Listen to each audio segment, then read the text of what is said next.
2 Corinthiens, chapitre 1 à partir du verset 12 jusqu'au chapitre 2, verset 13. En effet, voici notre sujet de fierté et le témoignage de notre conscience. Nous nous sommes conduits dans le monde, et plus particulièrement vis-à-vis de vous, avec la sincérité et la pureté qui viennent de Dieu, non pas avec une sagesse humaine, mais avec la grâce de Dieu. Nous ne vous écrivons rien d'autre que ce que vous lisez et comprenez.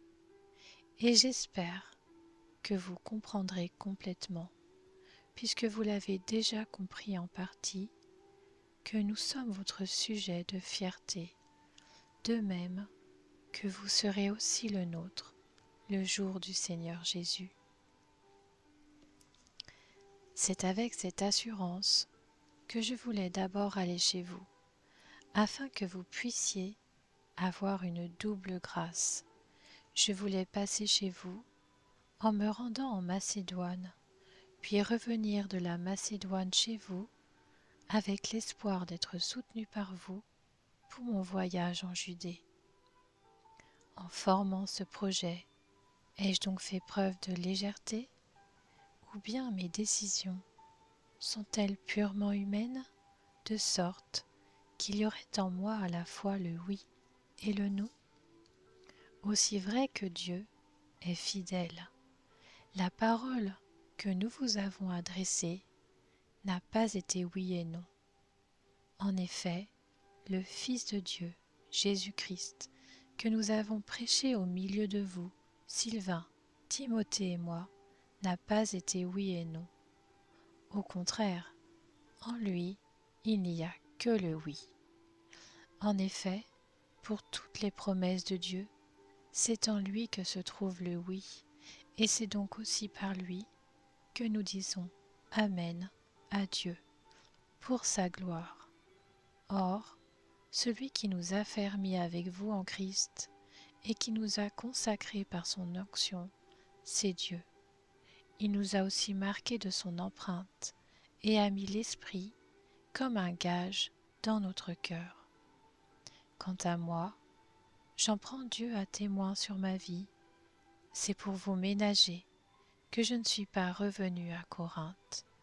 Ce n'est pas que nous voulions dominer sur votre foi, mais plutôt que nous contribuons à votre joie, car vous êtes fermes dans la foi. 2 Corinthiens, chapitre 2. J'ai donc décidé en moi-même de ne pas retourner chez vous dans la tristesse. En effet, si je vous attriste, qui peut me réjouir, sinon celui que j'ai attristé? J'ai écrit comme je l'ai fait, pour ne pas être attristé à mon arrivée par ceux qui devaient me donner de la joie. Car en ce qui vous concerne, je suis convaincu que ma joie est aussi la vôtre à vous tous. C'est dans une grande souffrance, le cœur angoissé et avec beaucoup de larmes, que je vous ai écrit, non pas afin de vous attrister, mais afin que vous sachiez quel amour débordant j'ai pour vous. Si quelqu'un a été une cause de tristesse, ce n'est pas moi qui l'a attristé, c'est vous tous, du moins, dans une certaine mesure, pour ne rien exagérer.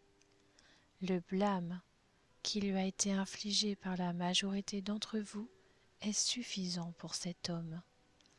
Maintenant, au contraire, vous devez plutôt lui pardonner et l'encourager, de peur qu'il ne soit accablé par une tristesse excessive. Je vous engage donc à faire preuve d'amour envers lui, car je vous ai aussi écrit dans le but de savoir, en vous mettant à l'épreuve, si vous êtes obéissant à tout point de vue. Or, à qui vous pardonnez, je pardonne aussi, et si j'ai pardonné quelque chose à quelqu'un, je l'ai fait à cause de vous, en présence de Christ, afin de ne pas laisser à Satan l'avantage sur nous, car nous n'ignorons pas ses intentions. Quand je suis arrivée à Troas pour annoncer l'évangile de Christ, bien que le Seigneur m'y ait ouvert une porte, je n'avais pas l'esprit en repos, parce que je n'avais pas trouvé mon frère Tite. C'est pourquoi j'ai pris congé d'eux et je suis partie pour la Macédoine.